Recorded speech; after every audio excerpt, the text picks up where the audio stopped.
Well, hello everybody. Welcome back to day 22 here of the CCFS Counsel and Encouragement Expedition podcast series.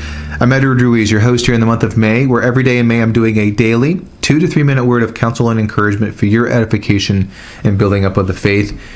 We're continuing our series here on suffering.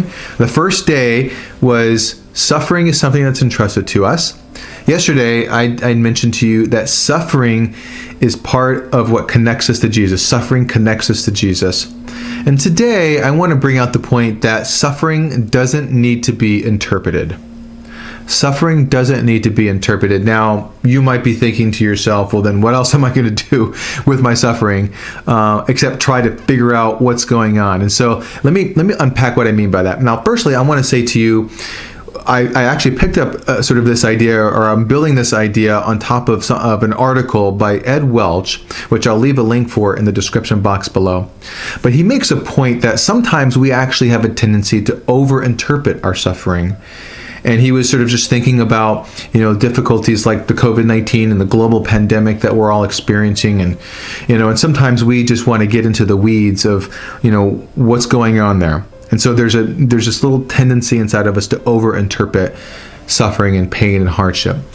But, I'm trying to be honest with about my own personal life and some of the difficulties that I have, and that, we have, my wife and I, we have our own share of hardships and pain and suffering. And one of the things that I think I've grown to learn over time is that I actually don't need to interpret my suffering.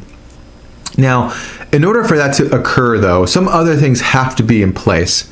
Now, one of those things that have to be in place is a sense of security, a foundation, a true understanding of permanent realities. And so part of what I mean by that is that you and I, as Christians, we are permanently in Christ, and there would be nothing that will ever separate us from the love of God that is in Christ Jesus. Okay, and so with just that alone, and I could say a whole lot more, but even just that reality alone, it's a fixed reality. I can then look at suffering as something like Vodi Bakum said, which is something that's entrusted to us. Or I could look at something like what Paul said yesterday in 1 Corinthians 4, where I was creating the connection that suffering connects us to Jesus. And so therefore, if those things are true, then I don't have to interpret my suffering. Now, what's the main thing and the main way you and I, we interpret our suffering? It's really with the why question. Why does God allow this to happen? Why did he cause this? Why did he permit it? Why? And listen, I want to be compassionate and respect and honor the fact that you and I, we wrestle with that. We do want to know why. There's a deep part of us that wants to know why. But as just from one Christian to another, as one sojourner to another, one suffering fellow sufferer to another, one thing that I've learned is that you don't have to interpret it. We don't have to interpret our suffering. It's okay. I wonder if that was helpful. If you have any questions about that, I want you to reach out to me, because we're getting deeper into the weeds here on this topic of suffering, and I want to be available if you have any questions. And please don't hesitate to do that. I'll reach out, or I'll respond as best as I can.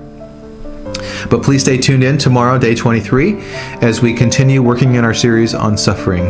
Thank you so much for listening today, and I look forward to connecting with you tomorrow. Until then, talk to you soon. Bye.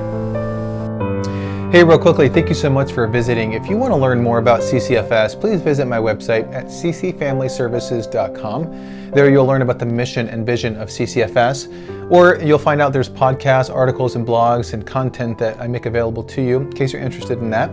If you want to learn more about counseling services, my contact information is there at the bottom of the webpage as well, or maybe you know somebody who may benefit from some counseling, please forward along.